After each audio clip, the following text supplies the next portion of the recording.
মটনে দেওয়ার জন্য পেঁয়াজ, পেঁয়াজটা ভাজা হবে। এখানে আদা বাটার জন্য আদা, টমেটো, কাঁচা লঙ্কা, আর এখানে রসুন, এখানে জিরে, সব কিছু এগুলো এখন বাটা হবে। এগুলো কিন্তু শিলে বাটা হবে, হ্যাঁ, মিক্সিতে বাটলেও হবে, কিন্তু তাদের বাড়ি শিল আছে, শিলে বাটলে টেস্টটা আরও ভালো আসে। দেখতে পাচ্ছ যে মটনটাকে মা সেদ্ধ করে নিয়েছে। কী দেওয়া আছে তো বলো? পেঁয়াজ, একটু রসুন বাটা, একটু আদা বাটা, আর একটু লবণ, একটু হলুদ, একটু করে নিয়েছো। এখানে বাটাগুলো সব হয়ে গেছে। এখানে আলু আছে, যেটা এখনও ভাজা হয়নি, আলুটাকে ভাজা হবে। দেখতে পাচ্ছ এখানে মা আলুগুলোকে নুন হলুদ দিয়ে তেলের মধ্যে দিয়ে দিয়েছে। আলুগুলো ভেজে নেওয়া হবে। এবার এখানে মা কড়াইতে তেজপাতা দিয়ে দিয়েছে। এবার একে একে পেঁয়াজ আগে দিয়ে দিচ্ছে।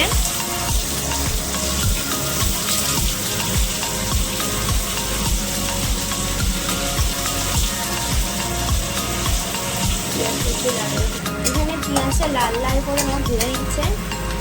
এবার দেখতে পাচ্ছ এখানে রসুনটা কিন্তু আধা বাটা, হ্যাঁ, পুরোটা বাটা নেই, রসুনটা মা এতে দিয়ে দিচ্ছে।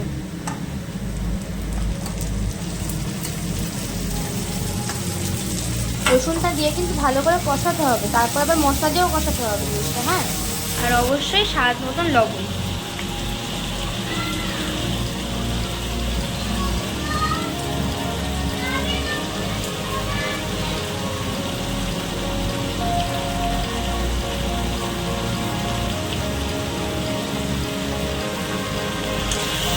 ভালো করে মশলাটা কষিয়ে নিতে হবে। এবার দেখতে পাচ্ছি রসুনগুলো ভাজা হয়ে গেছে, এবার টমেটোগুলো দিয়ে দিচ্ছে। এবারে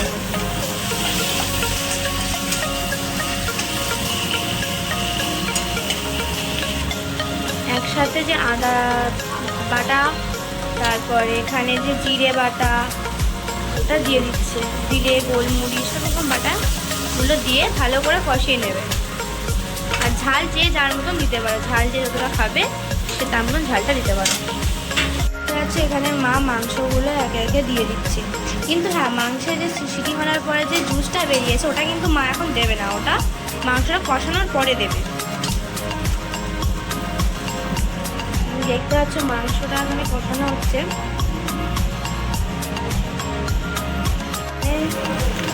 মটনটা কি সুন্দর একটা কালার এসেছে। আচ্ছা, আমাদের অতিথির জন্য কত কিছু রান্না করা হয়েছে। আলু ভাজা আছে, তারপরে ফুলকপি ভাজা, শিম ভাজা, ওইদিকে কুমড়ো ভাজা, তারপরে এখানে মটন, এটা তোমাকে রেসিপি তোমাদের সাথে আমি শেয়ার করেছি, মুগমোহন, আর এখানে আছে টমেটোর চাটনি।